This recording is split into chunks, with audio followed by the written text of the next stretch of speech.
Baby, I go now. La on se la wo go la wo. O te mi ma kwe ni lati ah. O ma kwe.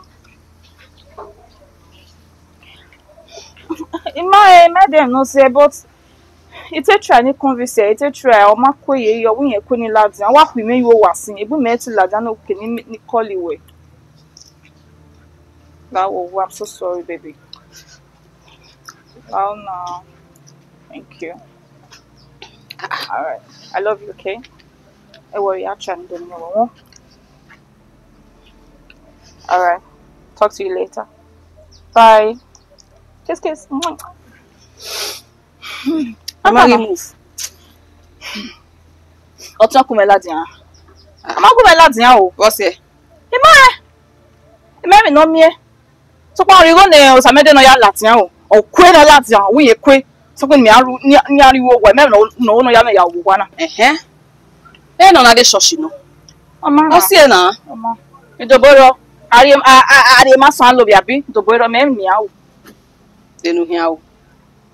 La so do aye. Nu we na gwan we ri okwe. Go ele brother sun na. E mu yo to baba na. Why cool. Sorry. Who tell we koje? Mu yo to. Mu yo to because enough na me continue na. Oh mama ye at my age I be ye me yo wa. Onya mi. Wo ga be ri o go momo. E brother momo ye gugwe. Who that old boy atato boy na piu kweshi. Ye gugwo wo ha. Wo wa ga be go big girl we hin. For here you be small pikin. So, oh ye pe my sister. Go me afasi we.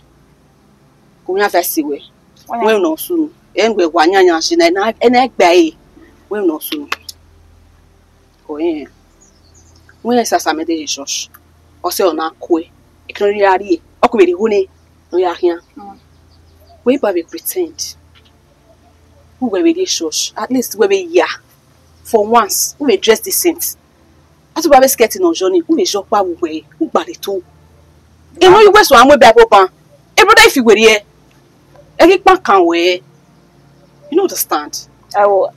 He pretend with your church.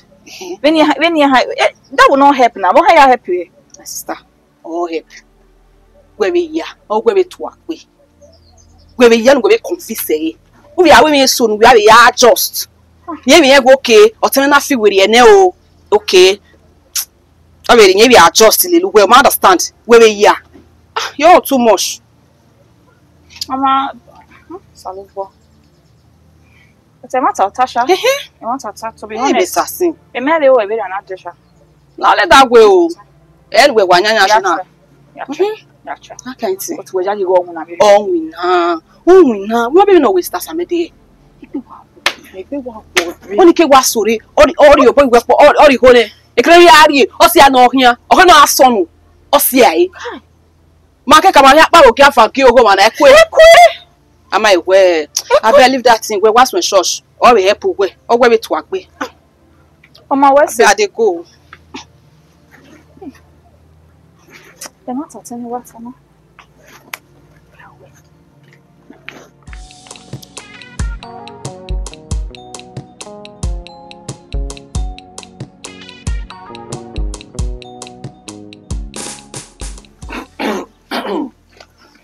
So, you.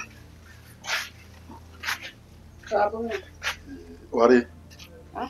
Worry. That's right. Mama. Leleu. When it that? I will find me Kaluba. He married the company. What my men? Madame, ready. When it that? Atun. Oh, turn it. Okay.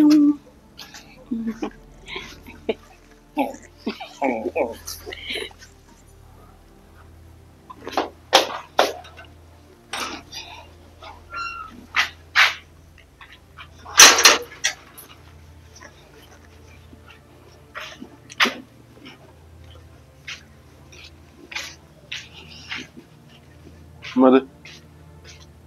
Worry.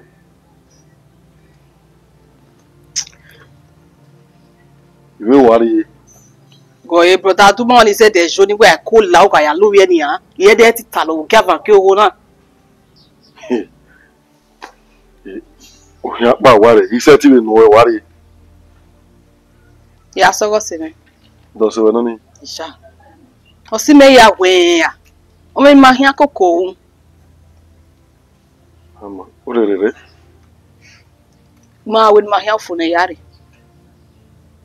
Wa yo ne. Wa we no hia fu. Ina we ni hia ya fu na ya de ni ya. Ne wo wa manere we fu. Brother ya ye bere. Me me review we there. Yare. Ama. Eyo. Funa to agbete me ga ya ma ta lo. Age da mu kero. Ni one.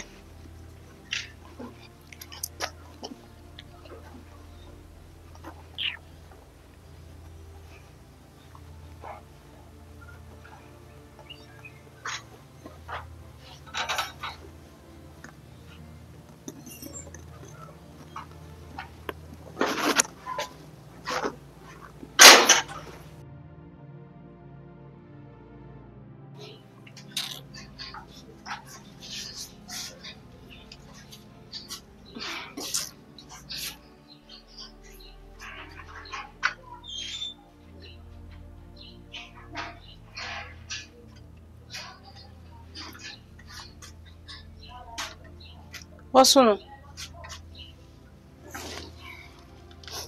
Stay with the pa.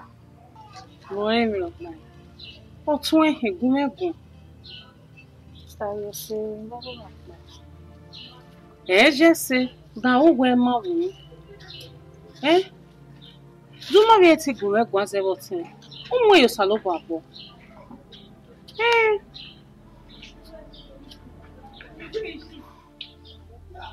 Sanobo. The one you Sanobo. So salo baro. Ye go metan mo yo pa. Ye ge hede ya ka wa mi aluga no kan re dak mo. O salo baro. Ge ya je church we uta.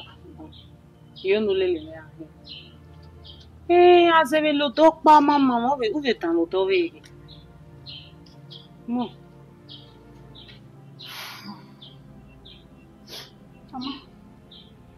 Hallelujah. Shambo sago. But it's not like you. Why we let's what do I do now? Mama, ya mo yo ko.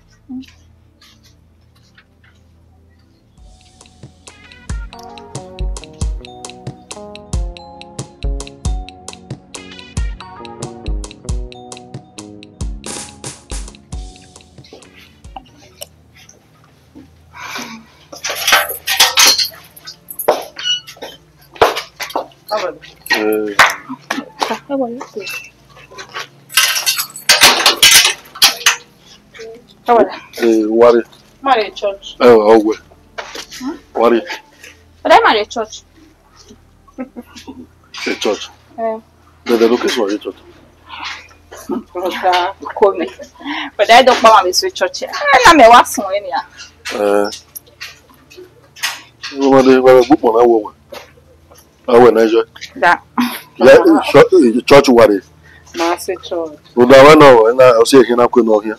Mama, what's it about? What's your brother? Are you ready? What's it? But I look well.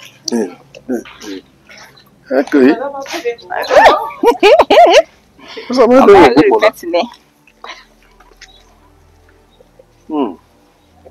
Church. Mama. Funa to awo. Ya de kiri ma pasta. Ja de ba wa ro wa ni. O wa E bi de ti le. Ke. We ya. Oke. O. Ogure bo kan me. Ayi bo kan we. Ogure bo me kun. Ya, mama we ya. E de aki. Ogure bo la me kun. Wo se ni be. Wo wa va no yi. Mo we na nya kono a. Na so en. O se èmi a wa gbe ya. E pe ta mo o. Malake e gbe ton won. Egbe yo bo kan mi. Èmi a wa gbe ya, ayi bo kan we. Wa ye bo kan me. Idi wasef. We ye na. Wa se ni. Na ya. Ire. Ama gbon e o. Gbon e ahia. Obun we ni hin. Do are you bokame mana? You wehi. Mochewe. Why are good? Every man that we don't know the church. You say again. What the church you can ye? Hell no, you. Every women were work by the church. Why are we? Brother. Osalobo. I mean Osalobo I see you. Osalobo you bokaori. We were what ana. Osalobo. Do you have radio? Imade. We the church. We go. Why we now are we we all. You know, one you know. When we are going with mother one. We no My brother ya we look at. Ma. Okay. Here we mother. Imagine you for a church.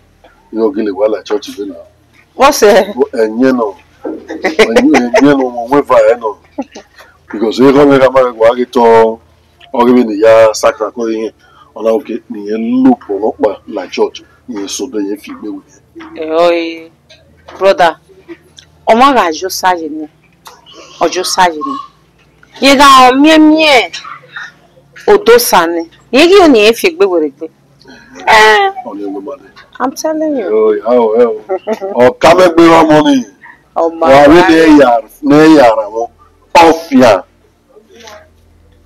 Oh, come and bring. Dom. Oh, man, well, Brother. We are here. Ah, we be up. One say now we need to me when the case when we are now. Come on, yeah. Tia, mother go. Okay.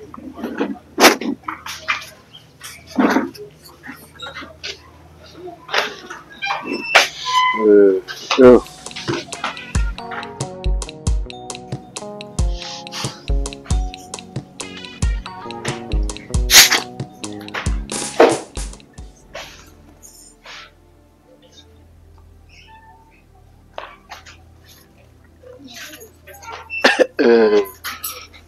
We mother.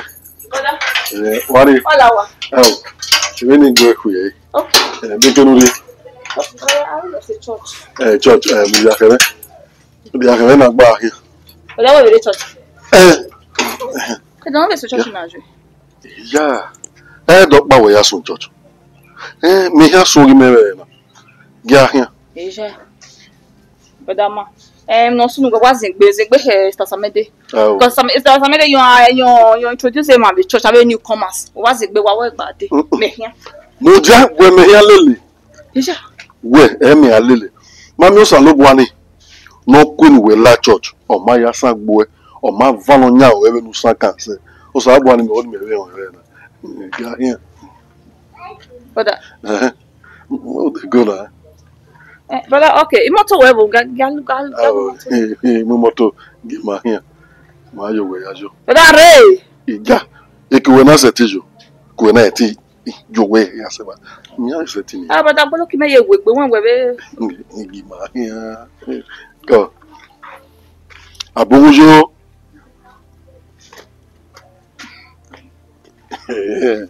Brother Ray, what's it? Yeah, we bubu. Ani fere. Mama we ma ba lo won sin. Ona ya gba we pe o te ha mi mu na. Brother Semi, I be we me ga me ma gbe. Me ma we gbe. Ayo. Mi no le le yan. Me ka mo be na we church na re. O re. Oni ya mama me. Ko wa me o.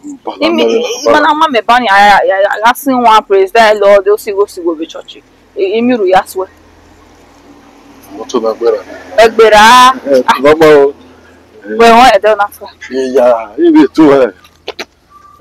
Ijoma awon o se no aya mi nu gwa wa me na wa. Ejo. Church I saw. But ha ma e ba worry. Ah, so ya. Can we na TV here so ba mi ha be ya. Come on. Mi aye to tu. Wait, to To ane, o sa gwa here aga. Papa ya ga. Brother. La, ya gwale na yo ma.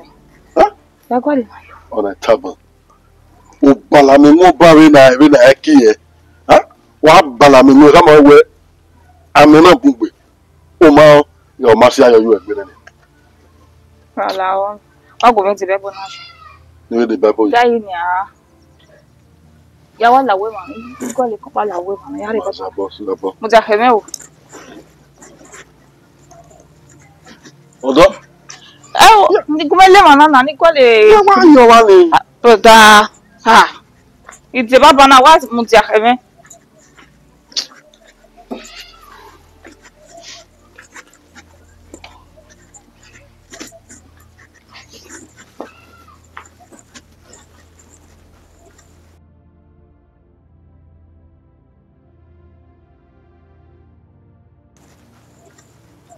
Ya ina yo ri ope a. Ayo na wa ya paware.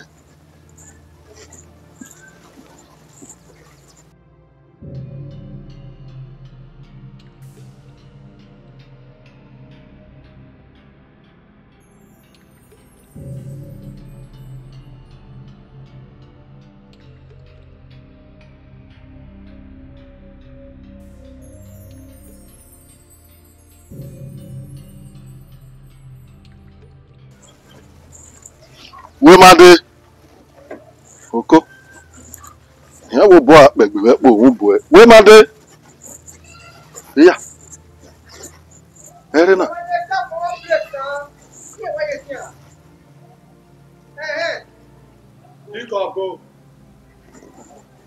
we made erena wona ya yo na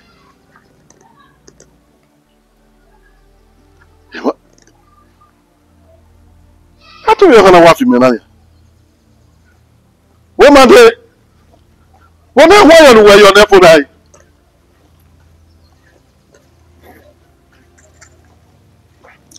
Oko. We made. Ere na. Here celebrate we made wa le fi me. Wo dai ile we church. We made. Ipa ìbọn yà lè lẹ́yà ayọ̀.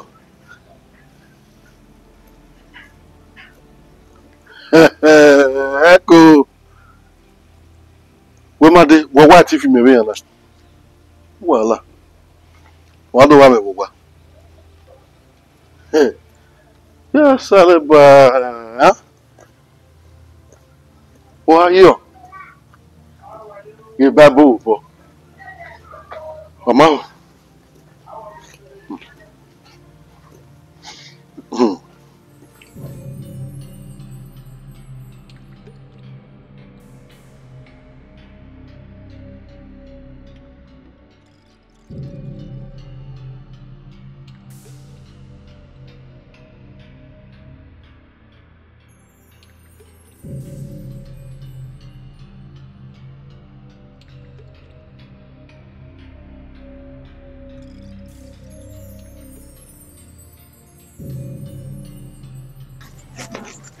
Very soon. But I'm leaving.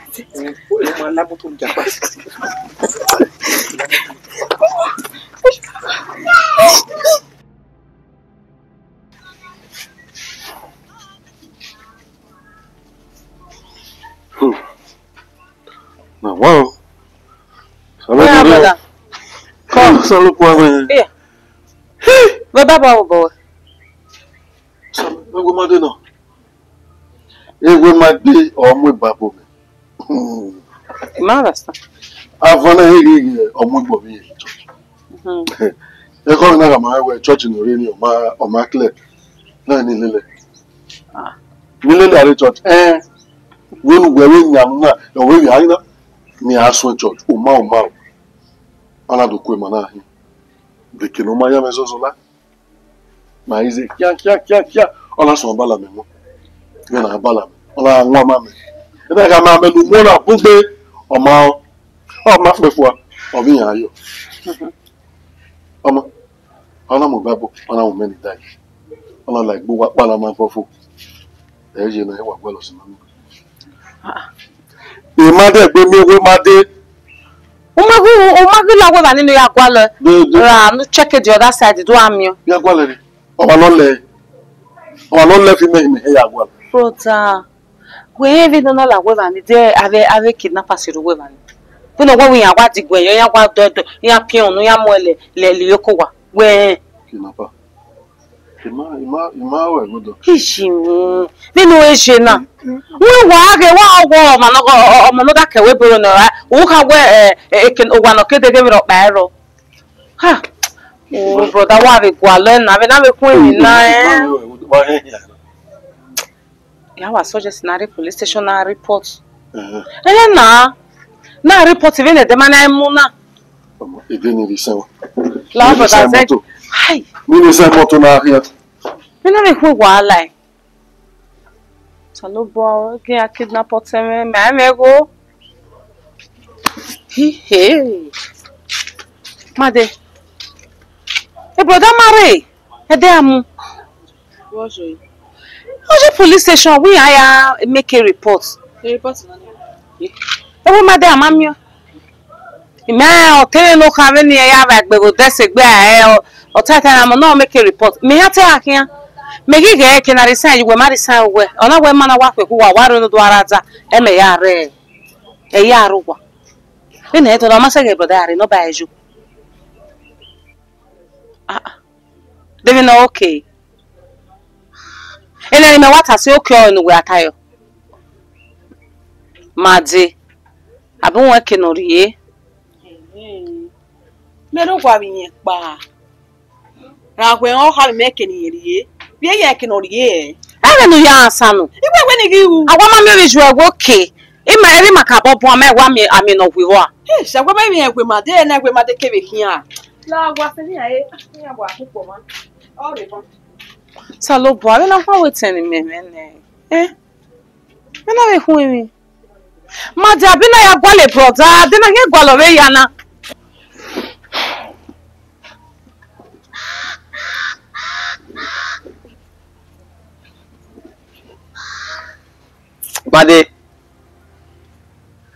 Made wa una wa mu wasunu. Lare. Well, Lare. Why you vex like this? Afana. No sunu whether why mu yi egwu ni an. Egwu e degbe sunu. Amo se na mo. O se ma fi na wa na mo. Mo se hena mo. Egwu. Mo be ma like. Etu mai mo be ni shi. Ma like e degbe sunu ma. Made one. Wari. Mo se na. Yigi mo. Wari. Ya mi se. Ni lele we na. Ya hena. Ya hena. Yigi mo. Made.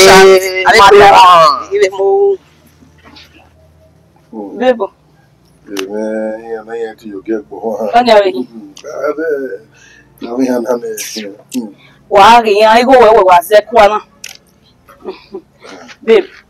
That wo me yan ti no we. Ya mi go. Go we ni ya se gbe na. Mi go. Ya fi ama. Ina we ano tana. Wo mo bo wa ze une kwe no twe ave twen latian. Mo bo ko ni ajo e ri oni. Wo si e. Tàbí ni ya ke we nu ya monitor yan. Oh ya ladian. Ya ladian. No pa la church. No pa we mo pese we no ya ladian. Iyan ladian. Ime mo bo wa kavo ewe made. Ewe made no ro o ge de zo bozo we. O kin wa po we oja gbe yu ton la wa. E ma na iko yan hin. Unu gban me ya ka ma no la wa ni. We dere no yo. Ọmọ ajo e beri oni. Wo ya mi odo e. O ko ka wa pa no ane. O gba ki la ke. Ime jordan bo. O ime wo kin e ke ro na ya so. Awo ogbo we ma so re. Ogbo ma so re. No jo we dere oni. E o ga mi o ro ke na va ni salad. O me no ya je gbe ni emi odo agbon. Ave raska mu fun ya idiot ai besa. O yan la ke. Wa mi o wa mu igbese. Ave yan ni me moto ni ho ani koko. O yan amure. Beri oni mu ti agume ku ekun. U da we do mu pa mu gbere ge. We ma te give obi okan. Wa do ge ni egbe e joge ari ari o de 25 or 28 years. 28 years. O na pe yo ba beri oni. O gbe ari otun. Oh God. Oh, you know me we might understand it better. E ma we ne pa e ware. We no ya mu epe. O ga fi we re. Yeah. Iwe mo me ane mo wodo. 28 years. Iwe yan mo me ane mo wodo. Iwe we made mo. 28 years. Oni we made. Lare. No po we. No po we. 28 years ye na. They no say we mana he be me. 28 years. E no say mana 28 years of pure me ane. We ma be pa ni me. Ru do mere do mi bi me na. Where do mo go imo. Ido abie lekun. Mami no ge. O de wo wo ni ya. The way me say we ma dey ai. We ma mu go yo. Mami mi ma mu go yo we ni we ma we bi ni me. Ire we ma dey wa yi say. Amado mu go yo ne ba wona re. Ma mu go yo ne. We no ata no anya. Ya. Anya. O be bo na agbo me yin so ata le tata to le lugwa. O be ari otun. Ma bi ni me. O ari otun. Lare webo. Lare me ari gwe gbode. Lare ari gwe gbode. Okay, na la wa. Egbe na okay. Ya we ege. Wa se tu a wa sin ya e. Ko la ta wo ba.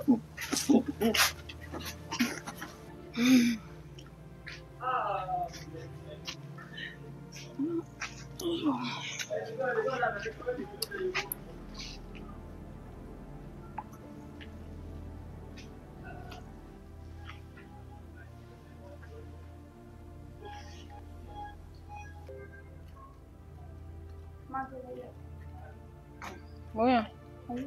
I went in here already before. We better got what I you for. Oh. I'll talk one more here. Girlfriend brother wa. Girlfriend brother. Oh but you are joking, right? But then you are serious. You better make girlfriend. A girlfriend there no na. Who make come here there? Jesus. So you better make a friend. Hey, wonder shall never end. It doesn't matter make girlfriend. You na ku me you wa serious. Eh na won ya catch me. So you mo yo man. Eh so we as give us that egbe o. Dekere. Come my one lero. Je la wa. Wa ku. Yero wa nya. Mami o oko e wa. So you better make a friend. Me ko ako e wa. Bono e di do mi o. You wanna go mamu me?